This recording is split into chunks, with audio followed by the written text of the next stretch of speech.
Buenas noches, muchachos. Buenas noches.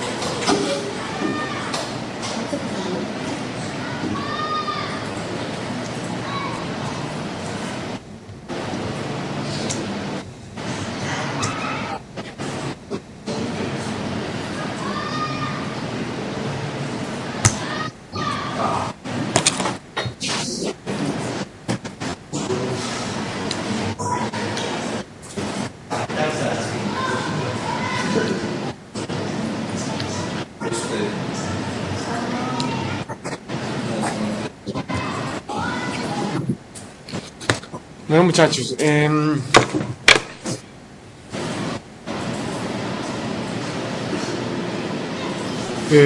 bueno, ¿qué vamos a trabajar hoy?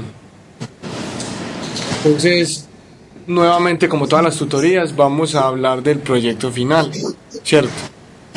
Vamos a ver qué dudas tienen con respecto al final y qué sugerencias les puedo yo aportar. Em, Vamos a hablar de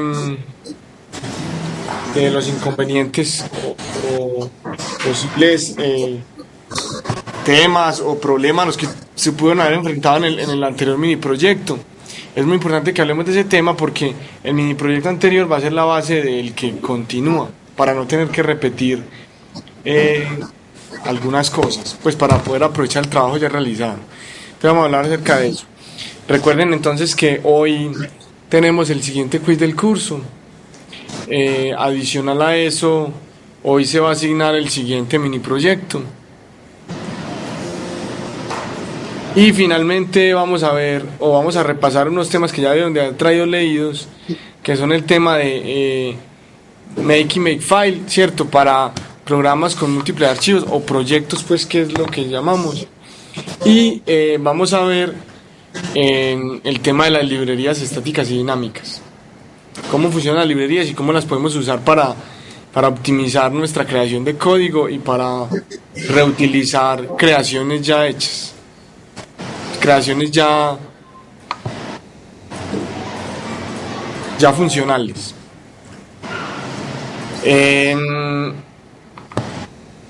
Bueno, muchachos, comencemos entonces. Cuéntenme por favor cómo va el tema del proyecto final.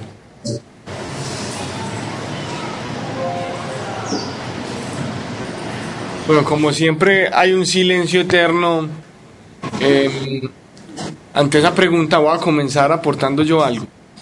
Eh, la tutoría pasada alguien me había mencionado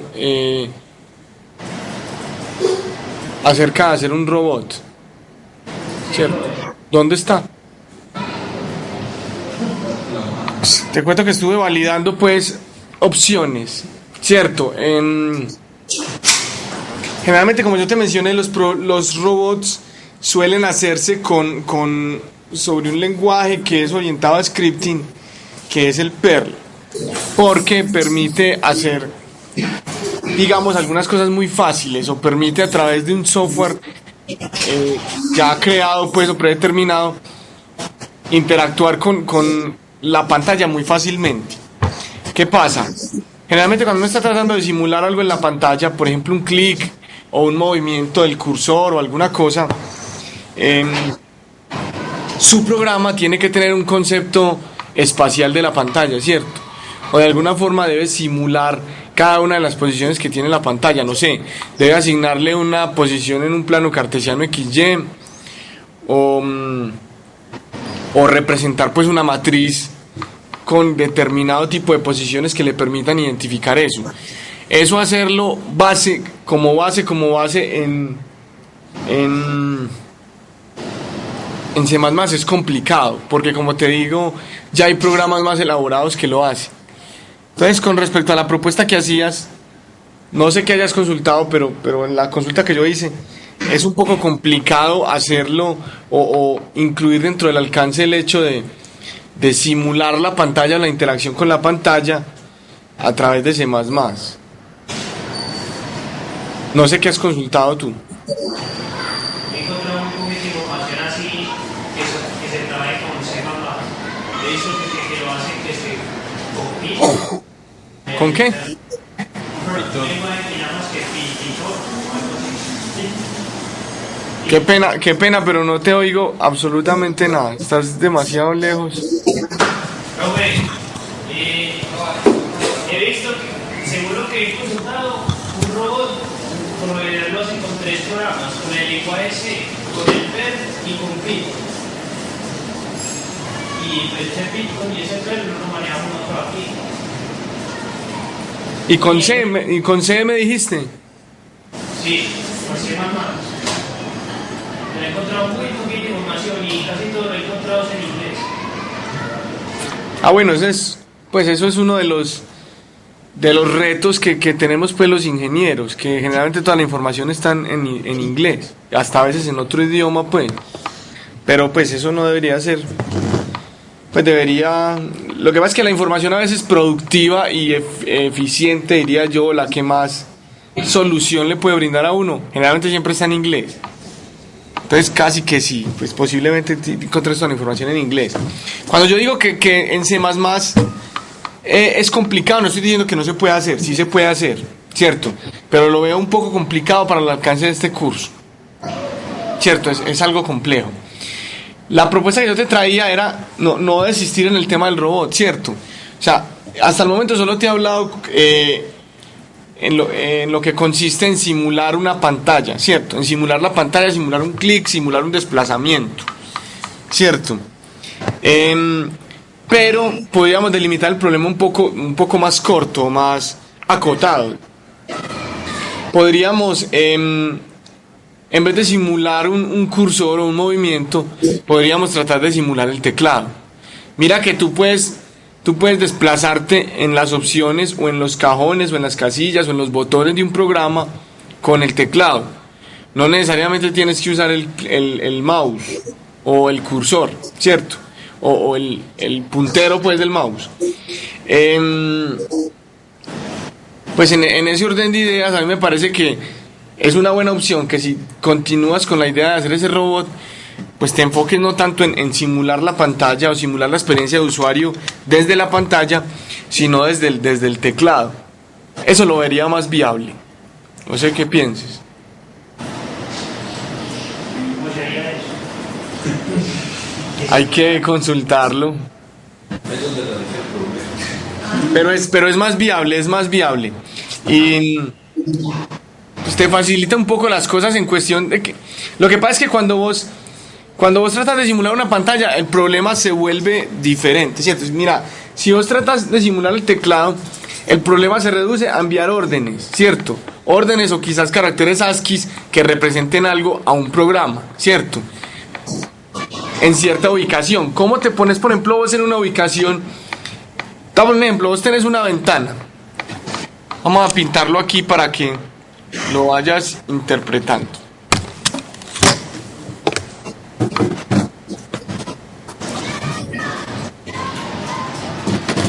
Vos tenés una ventanita de un programa.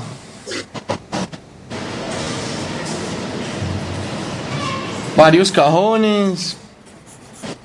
Un botón, ¿cierto?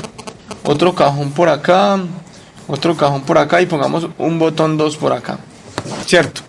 Ahí tenés un programa. Entonces, ¿cómo es la forma de interactuar con ese programa? La primera es con el mouse, con el cursor, ir a posicionarse sobre cada uno de los cajones y escribir o hacer cualquier cosa con el mouse, moviéndome con el mouse. Otra opción es ubicar la posición del cursor. Supongamos que el cursor está aquí, ¿cierto? Está parpadeando el cursor. ¿Cómo hago yo para pasarme del cursor de aquí a aquí? ¿Quién me dice? Con un tabulador, ¿cierto? Con la tecla de tabulador. Entonces, esto lo puedo hacer con la tecla de tabulador. Entonces, para simular la tecla de tabulador en el teclado, hay un código, ¿cierto? La tecla de tabulador tiene un código. Cuando vos presionas tabulador, al sistema operativo le llega un código que dice, ve, el usuario apretó tabulador en el teclado, ¿cierto? Entonces lo que hay que hacer es simular ese código. Coger ese código, simularlo y hacer de cuenta que le entraste una A. Así como aquí le vas a entrar una A, le puedes entrar el código del tabulador, ¿cierto? Lo único que hay que hacer es simularlo. Entonces mira que vos puedes desplazarte por cada una de estas posiciones, ¿cierto? utilizando el tabulador y utilizando solamente el teclado. Si estamos parados sobre ese botón, ¿cómo le damos clic? Pues obviamente sin tener el mouse. ¿Cómo? Con enter, ¿cierto? Entonces le doy un enter. Entonces mira que hay que simular el enter. Hay que simular la tecla enter. Entonces mira que no es tan complicado. Cuando vos haces un recorrido espacial, o sea, con la flechita del cursor, ¿qué estás haciendo vos? Vos lo que estás haciendo es mover eso dentro de una matriz de puntos, ¿cierto? Una matriz gráfica. Entonces mira que vos tenés que tener en cuenta muchas cosas en esa matriz, ¿cierto? La posición actual, el desplazamiento, la historia si es que necesita moverse en varias opciones, no sé. Entonces el problema de diligenciamiento o acciones sobre un botón, de diligenciamiento de campos o acciones sobre un botón, se transforma en otro problema que es un problema de ubicación espacial, que es un problema más complicado. Entonces cuando vos estás haciendo las cosas por teclas, simplemente lo que estás haciendo es enviar órdenes. Y vos no necesitas saber dónde está este cajón. Necesitas saber a cuántos tabuladores está ese cajón. Por si te pasas, no sé, puede pasar que te pasaste. Entonces a ver si volvés a dar tap, tap, tap, tap, tap, volvés a llegar aquí en cuántos y ya. Mira que es un simple contador o algo así por el estilo. Mientras que no es un problema espacial. Cuando estás usando el cursor, eso se transforma en un problema espacial. ¿Sí queda claro eso? Entonces mira que es muchísimo más fácil. Es demasiado más fácil. Entonces lo que te propongo yo es que si tu idea sigue siendo elaborar el robotcito, entonces piensa en usar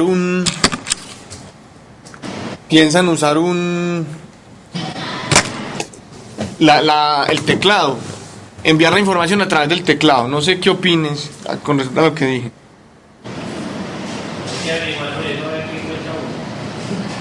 ¿Cómo? Hay que averiguar sobre esa forma de a ver qué encuentra uno.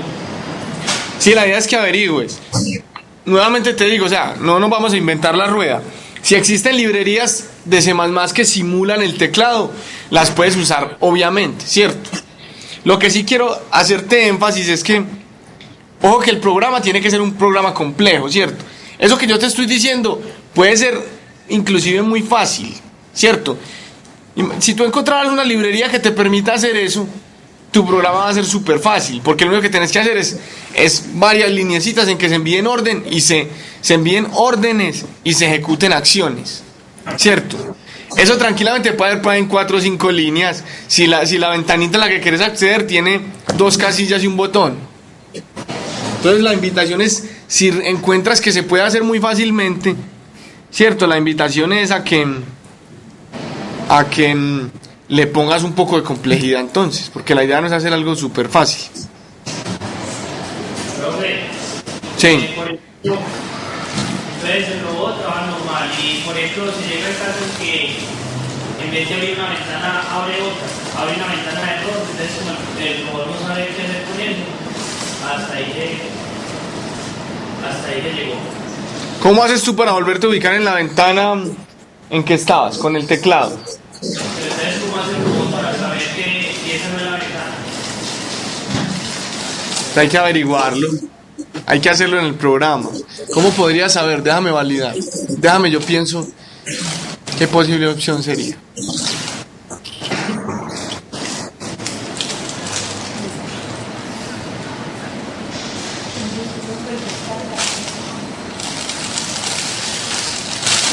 Bueno, no sé, se me ocurre una validación. Aquí, pues te voy a dar ideas, ¿cierto? Para que lo hagas, pero aún ni siquiera sabemos qué tipo de ventana va a ser, cuál es el software que se está ejecutando, ¿cierto? Pues te voy a poner un ejemplo. Si es, por ejemplo, un navegador, ¿cierto? Si lo que estamos es navegando en internet y lo que quieres es simular el navegador o aplicar el robot sobre el navegador, ¿cierto? Las páginas a nivel del HTML tienen algo que se llaman cabeceras, ¿cierto? Esas cabeceras se guardan en una configuración especial del navegador, ¿cierto? Cuando vos abrís una página, el navegador conoce exactamente cuál es la página que está navegando porque existe una cabecera que le dice, ve, vos estás en tal página. Entonces, para mí una forma de identificar en qué ventana o pestaña estoy es tratando de leer la cabecera que está almacenada en el navegador en ese momento. Mirar cómo se puede hacer. ¿Hay alguna forma en que se puede hacer? Extraer la cabecera del navegador, la cabecera del sitio actual en el navegador. Y así identificar. Si vos identificas que la cabecera en la que estás corresponde a la página que estás navegando, pues sabes que estás ahí. Si no, tenés que hacer una secuencia de teclas, no sé, un Alt Tab o un Control Tab para ir de pestaña en pestaña o de ventana en ventana hasta que encuentres la que es. Eso para el caso de los navegadores. Hay que revisar pues bien el tema porque no es tan sencillo. O sea, hay que mirar de dónde se captura esa información, cómo puedo saber que el sitio en el que estoy sí es realmente el sitio que yo quiero, cosas de ese estilo. Hay que consultarlo. Pero esa sería una forma, se me ocurre esa forma. Para un navegador, para un programa en particular, no sé, habría que mirar alguna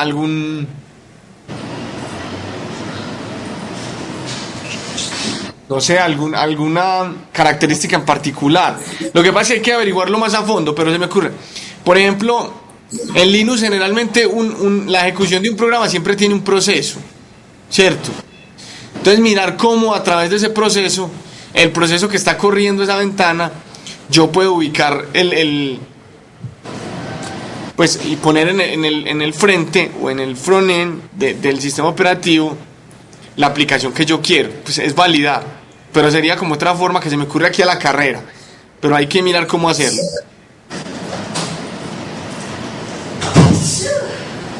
¿Qué otra pregunta tienen, muchachos?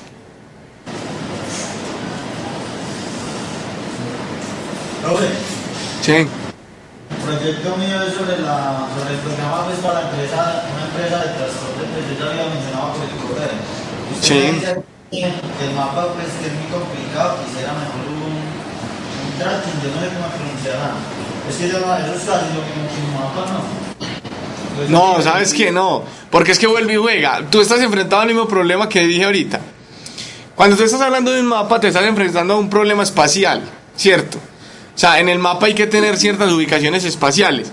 Y inclusive a ti se te agrega algo que para mí es más complejo. Se supone que el mapa,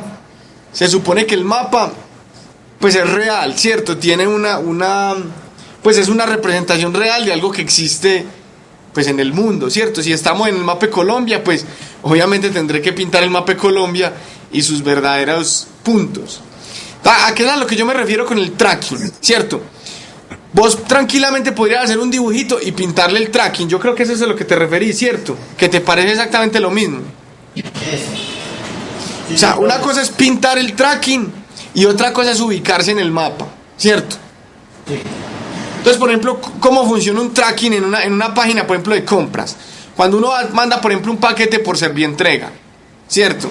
Entonces a uno le da la posibilidad de ir mirando dónde está su paquete, ¿cierto? Uno dirá, ese paquete si viene de Estados Unidos, está en tal ciudad, está en este momento en tal aeropuerto, está viajando a otra ciudad, ya lo embarcaron en tal cosa, ya se viene en un barco, o etcétera, etcétera, ¿cierto?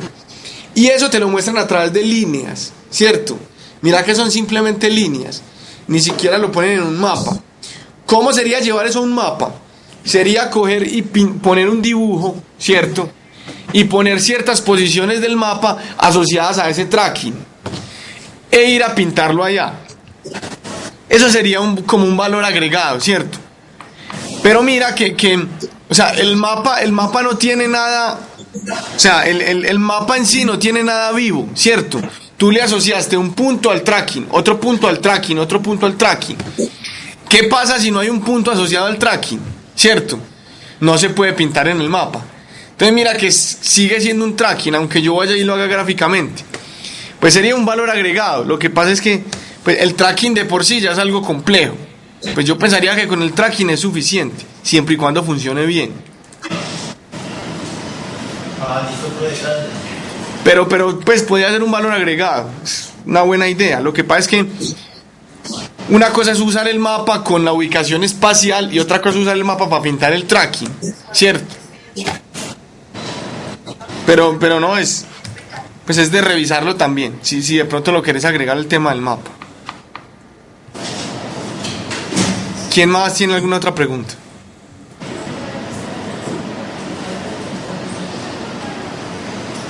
Profe, Sí. en el proyecto pasado yo lo envié sin portada, es un problema. ¿Lo enviaste sin qué? Sin portada. ¿Portada? Sí. No hay ningún problema.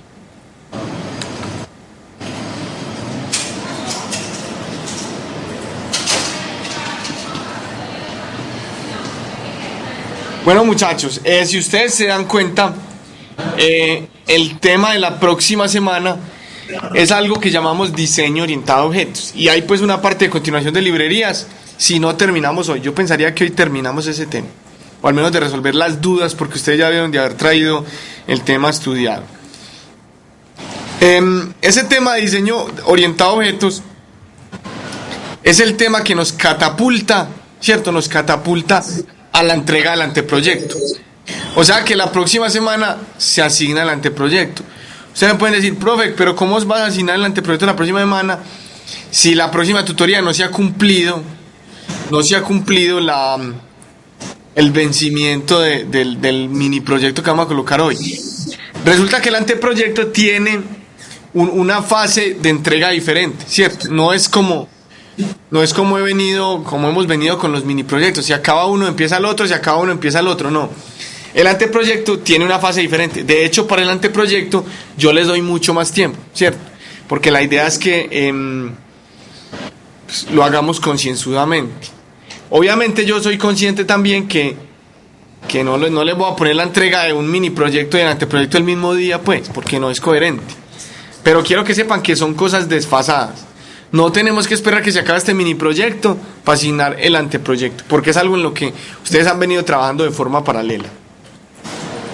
Entonces, para que lo tengan en cuenta, muchachos, con esto quiero decirles que la próxima tutoría se asigna ya el anteproyecto y tendrán alrededor de 15, si mucho 20 días, voy a definir cuánto es el tiempo para entregarlo. Entonces miren que estamos con el anteproyecto encima, para que lo tengan muy en cuenta.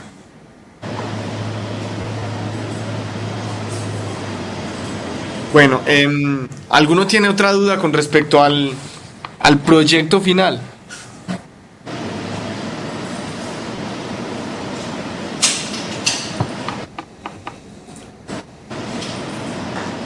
Bueno, muchachos, pasemos entonces al siguiente tema. Cuéntenme qué problemas se enfrentaron con respecto al mini proyecto inmediatamente anterior. Vuelvo y les repito. Las preguntas de esto van orientadas ¿a qué? Van orientadas a que el mini proyecto que vamos a asignar hoy tiene que ver o tiene como base el mini proyecto exactamente anterior, ¿cierto? Entonces, si ustedes tuvieron algún inconveniente o creen que tuvieron algún error, la idea es que lo debatamos, ¿cierto? Este mini proyecto o el anterior va a estar calificado este fin de semana. El lunes festivo está calificado.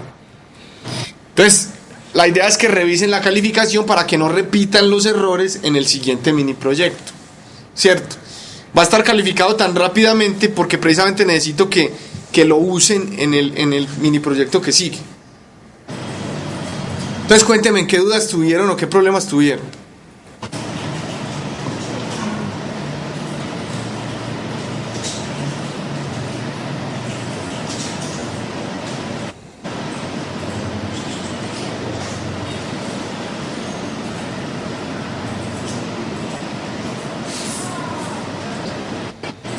Bueno, muchachos, si no hay dudas, pasemos a un siguiente tema. Bueno, entonces vamos a dejar para el final la explicación del mini proyecto, el que se asigna hoy, y el quiz lo realizamos a las 8 de la noche. Vamos a entrar entonces con las dudas. Bueno, entonces empecemos con el primer tema, muchachos, de la semana, que es el makefile. El make y el makefile, o el comando make, pues. Cuéntenme qué dudas tienen alrededor del comando make.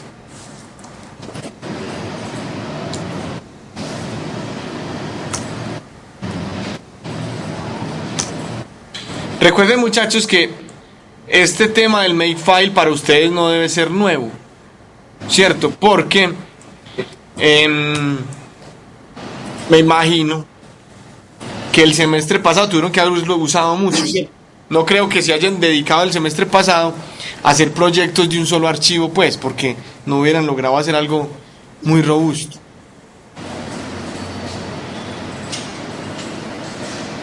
Cuénteme qué dudas tienen al respecto.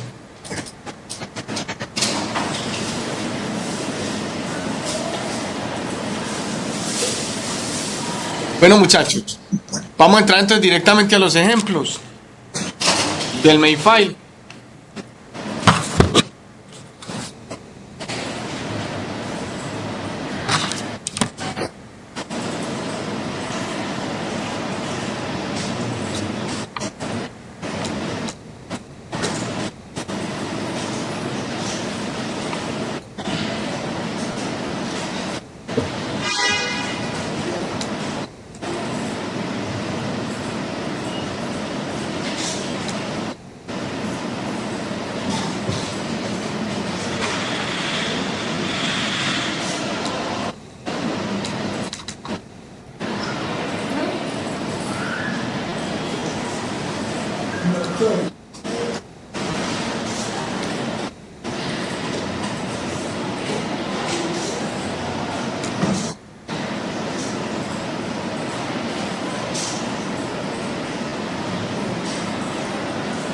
Bueno, muchachos, entonces por favor en los ejemplos en los ejemplos de esta semana hay dos ejemplos, está el ejemplo librerías y ejemplos cabeceras Makefile. Te vamos a abrir porfa el Makefile para mostrarles cómo funciona, un ejemplo de cómo funciona.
Bueno, muchachos, ¿cómo funciona el Makefile?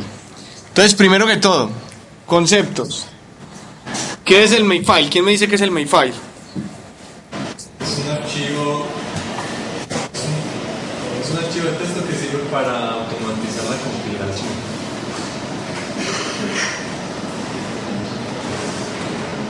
Bueno, digamos que en parte es cierto. ¿Quién me complementa lo que están planteando? ¿Qué es el Makefile? Makefile es la estructura de compilación de un programa. Exactamente, es un archivo que describe la estructura de compilación de un programa, cómo un programa se compila, ¿cierto? En qué orden se debe hacer, cómo se deben enlazar los elementos, ¿cierto? Entonces, aunque hablamos de estructura de compilación, en realidad él pasa por diferentes fases del programa, pues pasa por la etapa de preprocesado, por la etapa de compilación, la de enlazado en general. El archivo Makefile, cierto, está construido dependiendo de quién le va a hacer uso o quién lo va a usar, cierto. Este archivo en particular Makefile que nosotros trabajamos está realizado o tiene la sintaxis que interpreta un comando que se llama make, cierto. ¿Quién me dice qué hace ese comando make?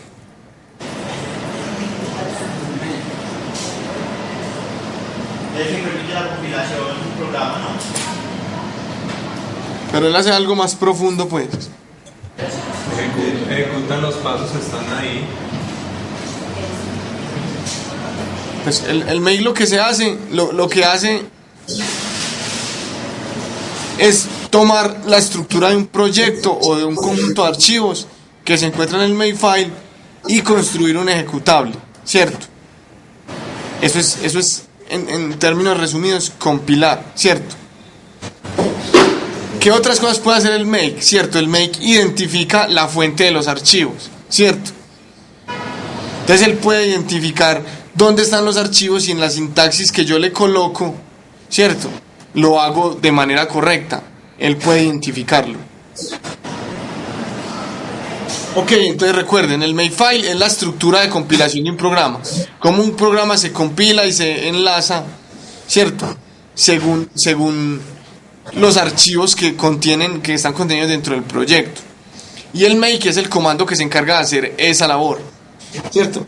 ¿Por qué lo digo así como en términos genéricos? Porque, o sea, la forma de compilar un archivo de un proyecto de varios archivos no es solamente esta, ¿cierto? Después nos vamos a dar cuenta cuando usemos Qt Creator que en Qt Creator no se utiliza el make, se utiliza otro que se llama el qmake, ¿cierto? Y el análogo al makefile en el Qt Creator es el .pro, ¿cierto? Entonces no necesariamente siempre tiene que ser un makefile. Existen particularidades, muchachos. Les voy a poner los siguientes casos. Yo estoy ubicado en una ruta y ejecuto el comando make, ¿cierto? ¿Qué debe haber en esa ruta como mínimo para que el comando make funcione?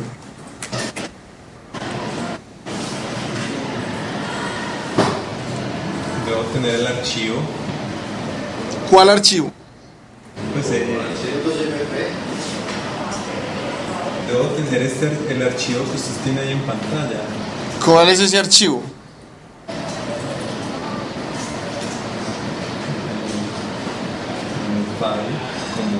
El makefile, correcto. Esa es la condición mínima. Si yo ejecuto el make en una ruta, tengo que tener el makefile ahí porque él va a ir a leer el makefile, ¿cierto? ¿Qué pasa entonces? Las siguientes condiciones es que los elementos o archivos que estén consignados dentro del makefile, pues sí se encuentren en las rutas donde allí dice. Eso es lo siguiente, ¿cierto? Entonces preguntas, ¿qué creen ustedes que pasa si yo ejecuto el comando make en una ruta donde hay dos makefiles? Un error en la compilación. ¿Cómo? Un error en la compilación. Exacto. Más que un error en la compilación, es un error en la ejecución del make, ¿cierto? Porque la compilación está inmersa dentro del makefile. Si él no logra identificar el make, entonces ahí no hay ni siquiera un error de compilación. Perdón. Si el make no logra identificar el makefile, ni siquiera hay un error de compilación. Hay un error de ejecución, pero del comando make. Entonces,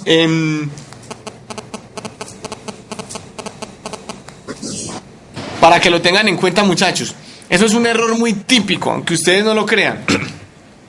Casi siempre uno cae en eso. Uno ejecuta el make a la loca sin saber qué hay ahí. Y muchas veces hay dos makefile, o ni siquiera existe el makefile, o un error, o alguna cosa. Entonces recuerden, muchachos, que donde se ejecute el make es porque existen las condiciones necesarias para ejecutarse. ¿Es correcto? Bueno, muchachos, ¿cuál es la estructura del make? ¿Cierto? Entonces vámonos a un dibujito por aquí. Están las diapositivas.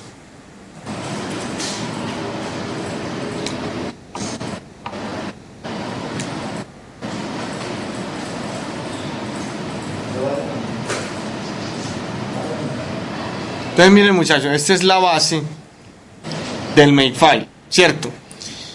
En el recuadro de la parte derecha, ¿cierto? En el recuadro de la parte derecha muestran cómo es la sintaxis del makefile. Obviamente esa sintaxis no es. ¿Quién me dice por qué no es? La sintaxis del recuadro derecho me muestra cómo estructurar el makefile, ¿cierto? En estructura está correcto, pero ¿quién me dice cuál es el error? ¿Por qué no podemos aplicarlo al pie de la letra?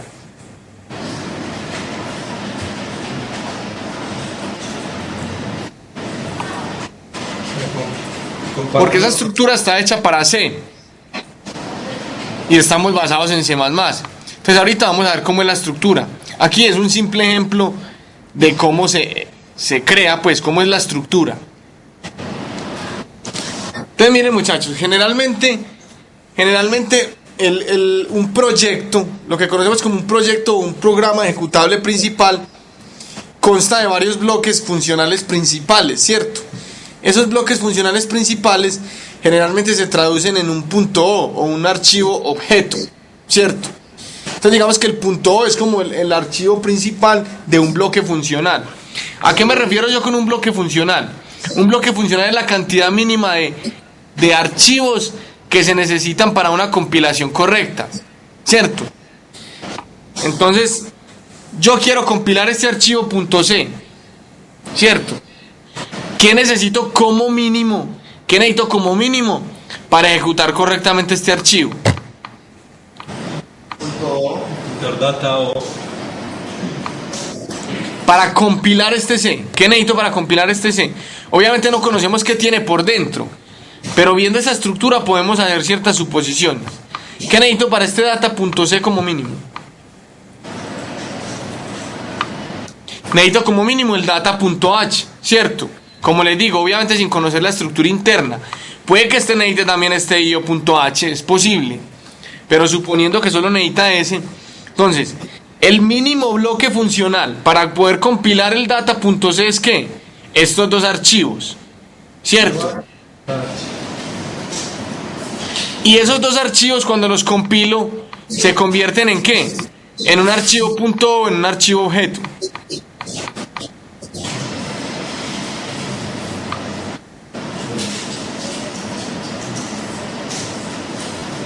Correcto.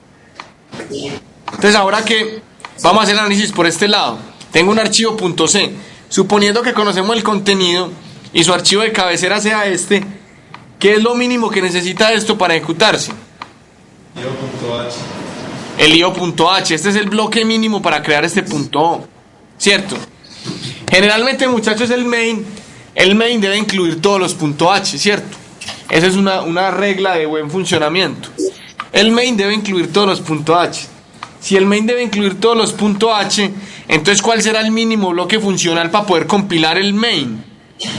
El main solito, ¿cierto? Entonces como mínimo tendré que tener el .h del data y el .h del io, ¿cierto? Y forman el nuevo bloque funcional.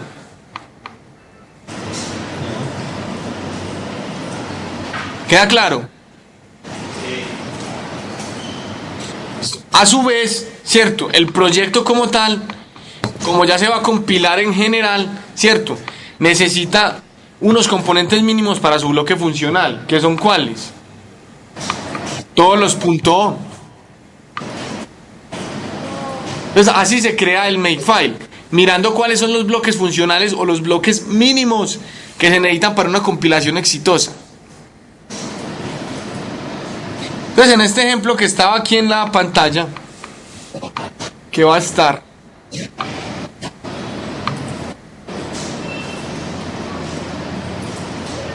sin necesidad de conocer cuál es el programa, ¿cierto? De internamente, sabemos que tenemos una estructura que es un main, ¿cierto? La voy a pintar aquí para que vamos haciendo el sim.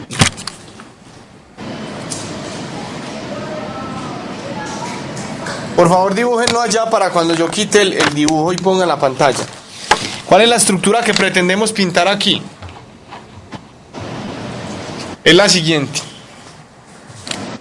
Un archivo vehículo.c, ¿cierto? Que obviamente debe tener su respectivo archivo de cabecera. O un archivo vehículo.h, ¿cierto? Obviamente como todo programa, ¿cierto? No puede ser ajeno a tener un main. Es un main.c, ¿cierto? Correcto. Es un programa sencillito, ¿cierto?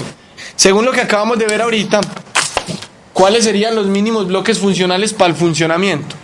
¿Cuál sería el mínimo bloque funcional para yo poder compilar este? Vehículos.h. Estos dos, ¿cierto? que se convierten en ¿qué? En un vehículo .o, ¿cierto? La hoja.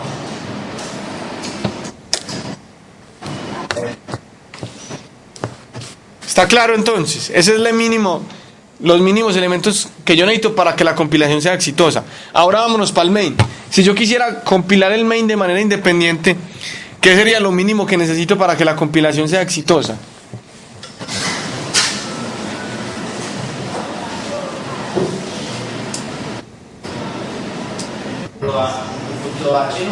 El punto H, por la regla que dijimos.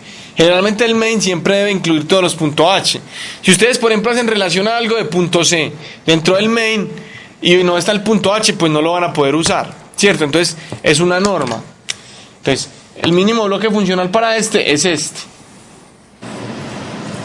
¿Correcto? Y eso se convierte en un ¿qué? En un main.o. ¿Hasta ahí está claro, muchachos? Si quiero crear un proyecto definitivo con todos estos elementos, ¿cuáles serían los mínimos, los elementos básicos para una compilación exitosa del proyecto total? Los .o, correcto. Entonces serían los .o. Y eso formarían un archivo ejecutable cualquiera, llamémoslo exec, ¿cierto? Que puede o no tener extensión. Ustedes llaman el archivo ejecutable como quieran, y ese va a ser el archivo ejecutable de su programa. ¿Está claro, muchachos? Les dejo 3 minutos el código para que lo dibujen, para que por favor lo tengamos ahí para hacer la analogía con el transporte.h. Con el archivo pues del ejemplo.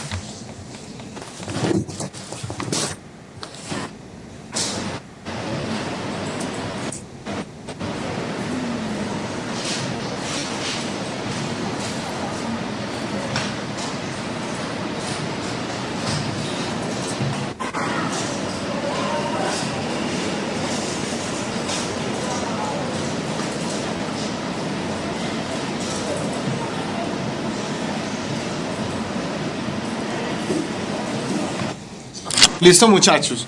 Entonces, sabiendo o conociendo esta estructura, hacer un makefile es supremamente fácil. Es lo más fácil de este mundo. Obviamente si conocemos la estructura. Entonces, ¿de qué se trata el makefile? El makefile se trata de crear los bloques funcionales tal y como estaban allá pintados en el dibujo, ¿cierto? Entonces, ¿cómo lo creo? Generalmente un makefile se crea de abajo hacia arriba, ¿cierto? Cuando uno ya es muy ágil en el tema, pues lo crea de arriba hacia abajo. Pero si usted apenas está empezando o dando los primeros pasitos, pues se recomienda que empiece de abajo hacia arriba. ¿Qué es lo primero que se agrega en el makefile? Esta sentencia, clean igual del espacio *.io. A ver, los que vieron esto el semestre pasado, los que lo recuerdan, ¿para qué se usaba eso? Para que después de que compile borre los archivos de todo. Exacto. Me preguntaron que cuál. La primera línea, clean 2 puntos y abajo del *.o. ¿Cierto? Pues si ustedes se van a dar cuenta, muchachos, que ustedes van a ejecutar el programa y van a quedar algunos .o. O sea, pero ¿cómo así? ¿Cuál era la función de ese clean.o? De ese del *.o.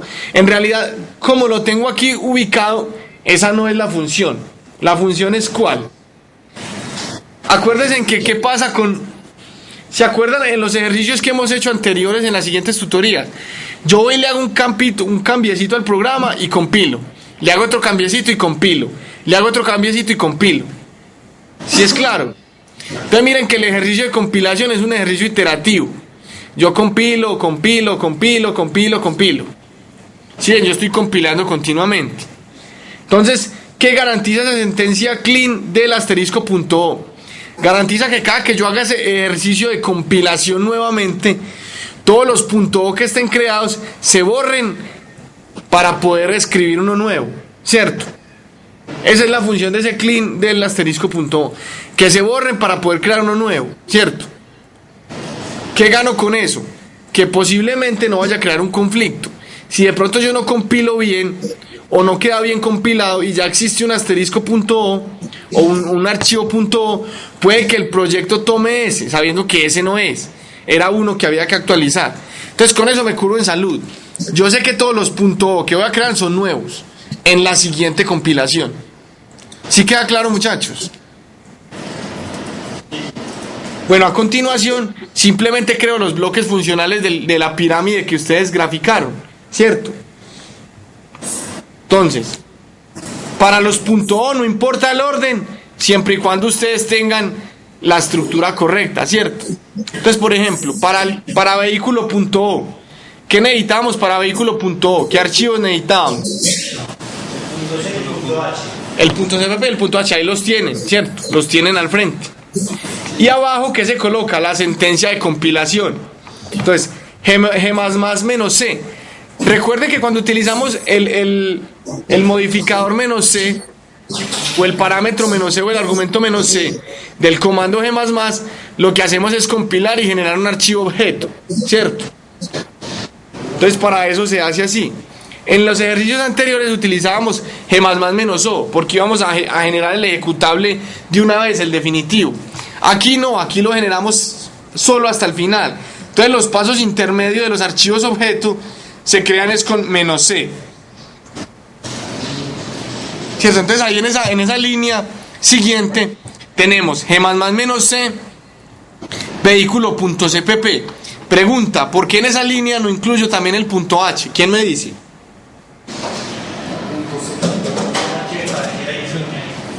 ¿Cómo no vi? Es que el .h se llama desde el vehículo.c. Exactamente. Uno un .h nunca lo compila, uno lo enlaza, ¿cierto? Los .h generalmente se leen en las directivas desde las directivas del preprocesador, ¿cierto? Cuando el preprocesador pasa, los identifica y los marca pues como identificados, o diríamos compilados de alguna forma, ¿cierto? Porque ahí eso se pasa a un archivo o un lenguaje de máquina intermedio, diría yo. Pero entonces cuando yo voy a compilar, en realidad lo que yo compilo es el .cpp, y él va a identificar con las directivas de preprocesador dónde está su archivo de cabecera y lo enlaza, ¿cierto? En la etapa de enlazado. Pero en realidad lo que compila uno es el archivo .cpp. Bueno, así para el vehículo.o. Para el main.o, entonces, ¿qué pasa? ¿Qué necesitaba el main.o? Allá en el ejemplo. ¿Qué necesitaba el main.o en el ejemplo, en la grafiquita? Vehículo.h y main.cpp, ¿cierto? Entonces miren que ahí están. Y abajo la sentencia para compilar, ¿cierto? G++-c, main.cpp. Listo. Finalmente arriba, porque recuerden que vamos de abajo hacia arriba, ponemos el ejecutable. En este caso lo vamos a llamar transporte. Transporte. ¿Qué necesita transporte según el grafiquito que vimos ahora para poder funcionar o para poder compilar correctamente? Los 2.o, ahí los estamos viendo.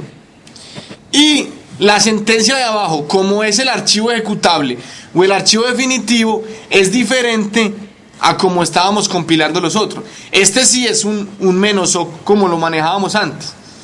Recuerden que un "-o", ¿cierto?, debe componerse de ¿qué? Debe componerse de el nombre del ejecutable como tal, ¿cierto?, y los archivos fuentes de donde va a tomar la información, ¿cierto? Entonces en este caso sí se deben incluir. Para la compilación final sí se deben incluir acá, porque son fuentes de información para él poder crear el ejecutable. Aquí no vamos a compilar, porque ya los archivos fuentes están creados. ¿Sí queda claro, muchachos? Bueno, vamos al ejemplo. Entonces, sabiendo crear un makefile, ¿cierto? Nuestro siguiente tema son los archivos de cabecera y bibliotecas. Esto es algo, como les dije, que ustedes deben de haber visto con creces el semestre anterior, ¿cierto? Aquí solo lo vamos a repasar.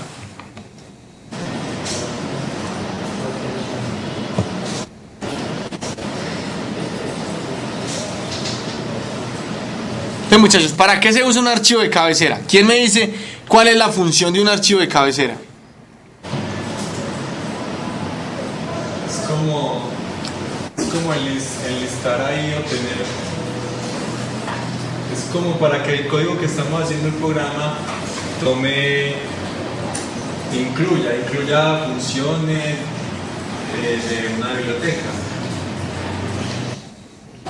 Miren, un archivo de cabecera, por definición práctica, tiene una función.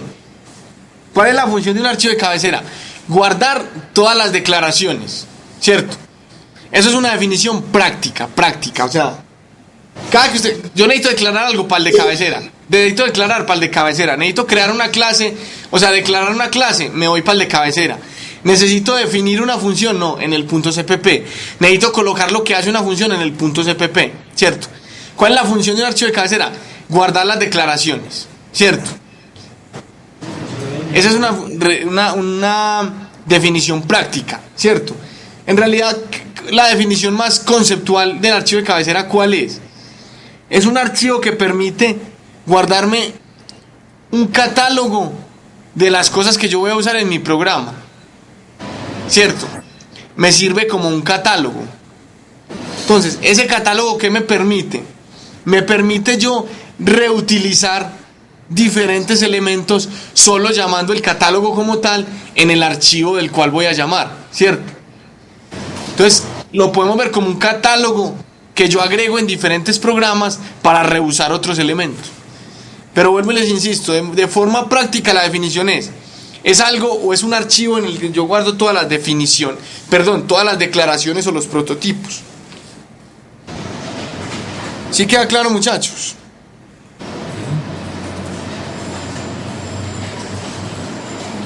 Bueno, como ustedes ya debieron de haber leído toda la temática, entonces deben saber cómo funciona todo, ¿cierto? ¿Tienen alguna duda con respecto a lo que leyeron?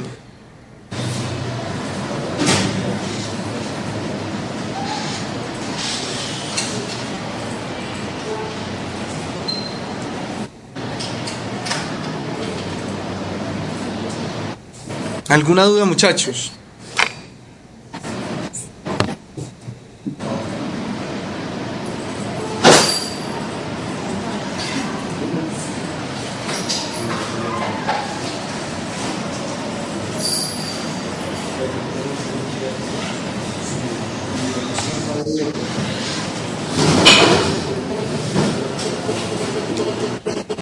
Bueno, muchachos, entonces si no tienen dudas, cuéntenme en algo. ¿Quién me cuenta qué es una violación ODR?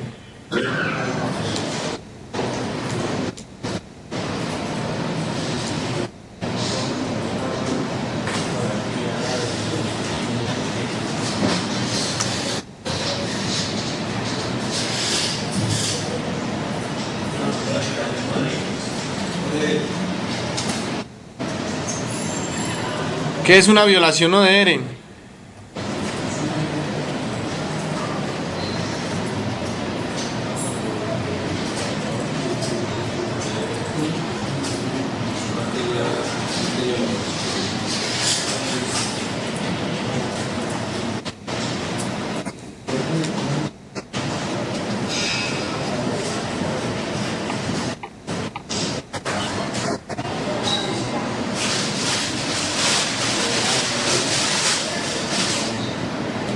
Bueno, muchachos,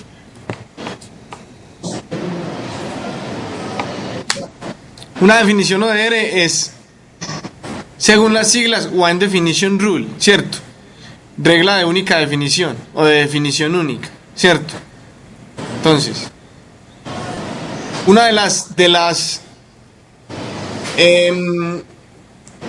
razones principales por las que existen los archivos de cabecera es evitar los conflictos con una regla de definición única, ¿cierto? Si usted está usando, por ejemplo, una función que definió por allá en un archivo, ¿cierto? En otros programas, por ejemplo, usted tiene un proyecto con muchos archivos, y le dio por declarar una función, ¿cierto? Por ahí en un archivo y la está usando en múltiples cosas. Está llamando, pues la llama en diferentes otros componentes.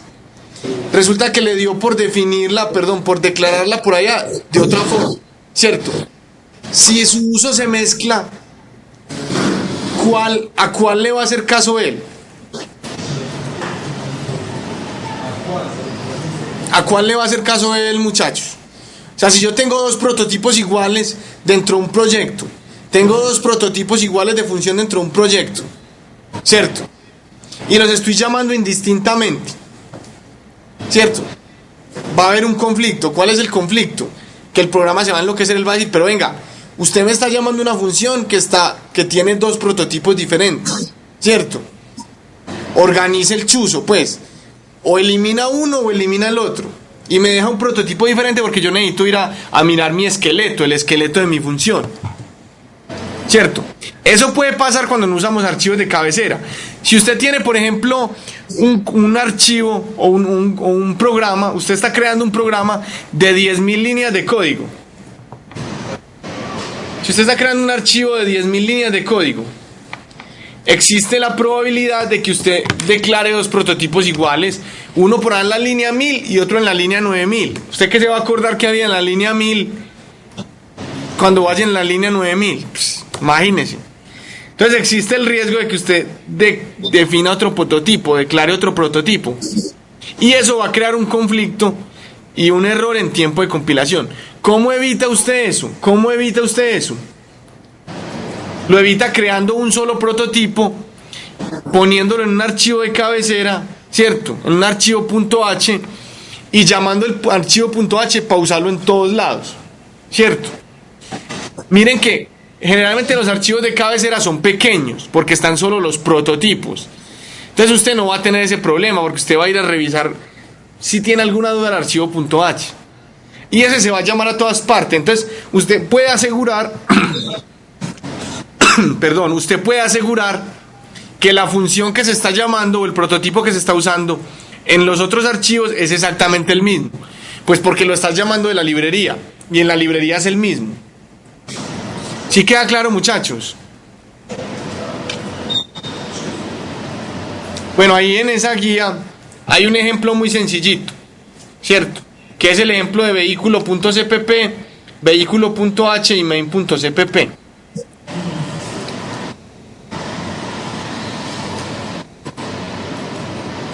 Quisiera resaltar algunas cositas dentro del código.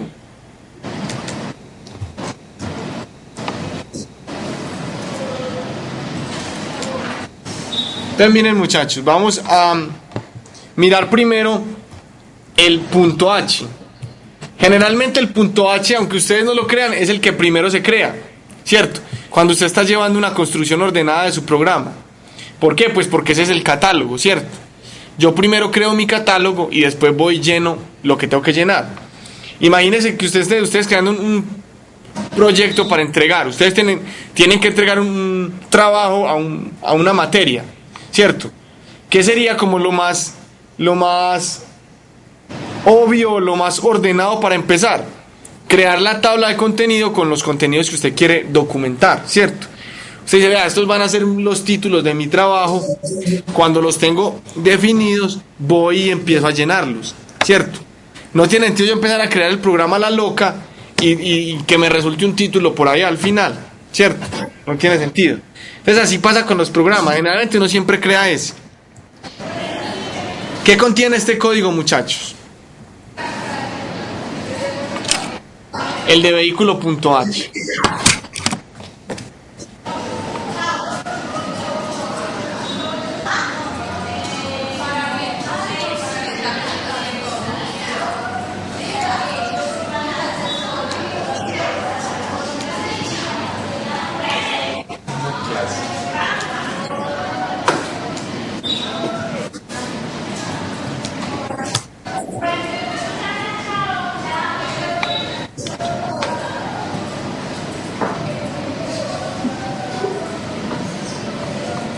Bueno, muchachos, ¿qué contiene? Entonces miren, los comentarios arriba en la parte superior, pues, eso ya todos lo conocen.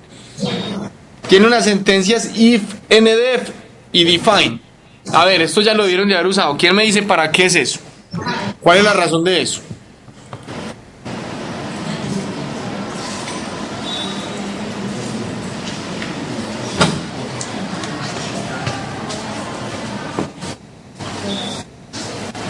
¿Cuál es la razón de eso, muchachos?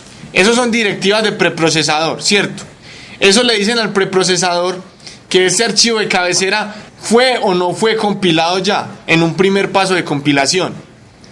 Si no ha cambiado, si el archivo no ha cambiado, la compilación dice, bueno, yo ya compilé esto y no ha cambiado, no tengo que volver a compilarlo, ¿cierto? Entonces es para evitar recompilaciones. Y todo eso lo identifica ¿quién? El preprocesador o la etapa de preprocesamiento. Bueno, entonces aquí es donde definimos la clase, ¿cierto? Entonces vamos a definir una clase vehículo, ¿correcto? Miren que tiene dos variables, ¿cierto? Protegidas, y tiene 4 funciones. Pregunta, viendo este archivo, ¿qué hace? Obtiene peso.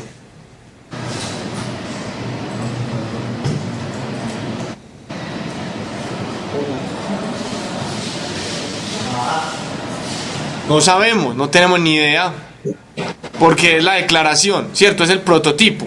Recuerden que estamos en el archivo .h, ¿cierto?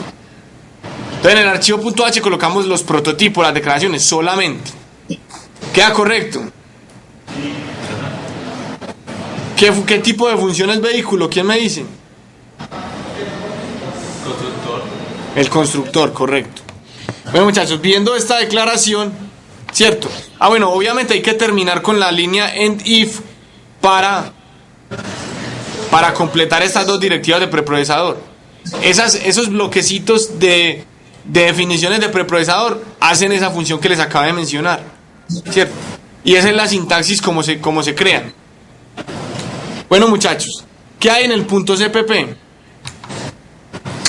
Entonces miren, en el punto CPP venimos y agregamos las librerías que necesitamos estándar, ¿cierto? En este caso la IOStream, y agregamos obviamente nuestra librería o archivo de cabecera, que es el .h, vehículo.h. ¿Qué pasa si no incluyo vehículo.h? No va a llamar esa. Él va a venir a decir, ven, aquí hay una función que se llama vehículo, ¿cierto? Y tiene un contexto de clase que es vehículo, ¿cierto? Entonces él va a ir a buscar el prototipo de esa función y va a decir, ¿cómo así? Primero que todo, esta función no tiene prototipo, y segundo, no existe una clase vehículo. ¿Dónde está? Está aquí en .h, ¿cierto? Por eso es que hay que llamar el .h. ¿Hasta ahí claro, muchachos? Listo, entonces aquí estamos definiendo la función vehículo. La función obtiene llantas, la función obtiene peso y la función llanta carga. Es sencillo, muchachos. Entonces miren, ahora vámonos a mirar el main. ¿Qué tiene el main? Miren, el main se caracteriza por tener las funciones, las librerías estándar que necesita. En este caso necesita la IOStream también, ¿cierto? Correcto. Y se caracteriza por tener todos los archivos de cabecera del proyecto, ¿cierto? Porque ese es el que me da los prototipos o las definiciones. Y es el que crea el enlace con el archivo .cpp donde está definida la función, ¿cierto? Entonces, generalmente siempre hay que incluirlo. Ya ustedes conocen para qué es using namespaces std. Y aquí finalmente lo que hacemos es crear un objeto de la función vehículo. Perdón, creamos en realidad varios objetos. Uno que se llama carro, otro que se llama moto, y así sucesivamente. Y llamamos las funciones.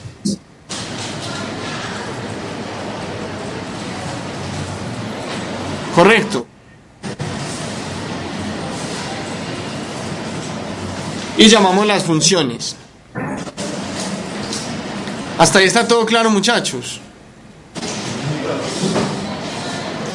Entonces ahora vamos a ejecutar el make. A ver cómo nos va.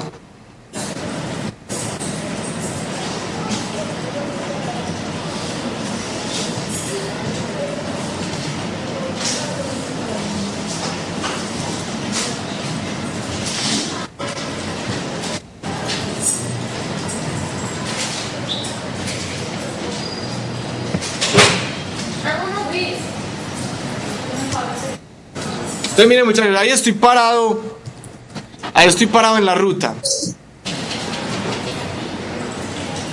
donde tengo el ejemplo. Entonces miren que como estoy parado en la ruta y existe el make file, lo único que yo tengo que hacer es darle el comando make para que él pueda identificarlo. Entonces le doy make, él empieza a ejecutar algunas sentencias o a hacer pues las diferentes instrucciones que le dije y termina. Vamos a ver qué quedó creado en esa ruta, ¿cierto? Entonces miren muchachos, si ustedes ven, existen archivos .o. ¿Por qué existen archivos .o? Pues porque lo que les dije, esa línea clean en realidad no los borra al final, los borras en una siguiente compilación. Si yo quisiera, pudiera poner la línea por arriba que me los borre, pero no es necesario. Eso generalmente no genera mucha basura y sí me puede servir de pronto para no tener que hacer una compilación completa después. Listo muchachos, entonces ejecutemos el archivo, el programa transporte. Entonces mire, me imprime lo que me debería imprimir. ¿Sí está claro muchachos? Es súper fácil, es algo que ustedes ya vieron de haber visto el semestre inmediatamente anterior. Bueno. Hay otro tema que son las bibliotecas estándar de C++. Ya las hemos venido utilizando muchachos con frecuencia. Ejemplo de ellas IOStream. Ejemplo de ellas es IOStream. Por ejemplo hay una de string que vamos a ver más adelante. Bueno, hay otras en general. ¿Qué es una biblioteca estándar de C++? Es una colección de clases y funciones que ya fueron creadas con anticipación y se agregaron a la API de C++. ¿Qué es la API? La API es la colección de bibliotecas que uno puede acceder de C++. Si usted busca en Google API C++, vas a encontrar un montón de páginas que te muestran todas las librerías a las que vos puedes acceder, ¿cierto? Pues aquí en estas diapositivas yo les coloco o les publico un enlace en el cual pueden encontrar todas las librerías o todas las bibliotecas de C++. ¿Por qué se llaman estándar muchachos? Porque generalmente vienen con la instalación de C++ de su sistema operativo, ¿cierto? Cuando usted usa un compilador, ese compilador ya trae por defecto la librería estándar. A usted no le toca preocuparse por ellas. Usted no le tiene que preocupar, ven, esta librería sí está. Cuando nosotros creamos IOStream, ¿cierto? O llamamos IOStream y compilamos, no nos tenemos que preocupar porque, ay, ven, ¿será que IOStream sí está o no? No, generalmente el compilador ya lo tiene. La instalación de C++ de su sistema operativo ya lo tiene, ¿cierto? Entonces yo me tengo que preocupar por cuáles. Yo me tengo que preocupar es por las que yo creo, ¿cierto? Yo puedo crear librerías y usarlas y agregarlas a APIs, a una API. Entonces, ahorita más adelante vamos a ver cómo creo yo librerías estáticas o dinámicas para usarlas como una API, ¿cierto? O como se usan las librerías estándar. ¿Tienen alguna otra duda, muchachos? Con respecto a hasta dónde vamos.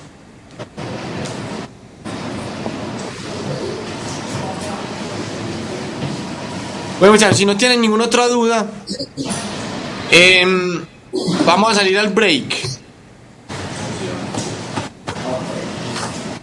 Hagamos un break de 20 minutos. O sea que regresaremos a las 7:40 y a esa hora se activa el examen.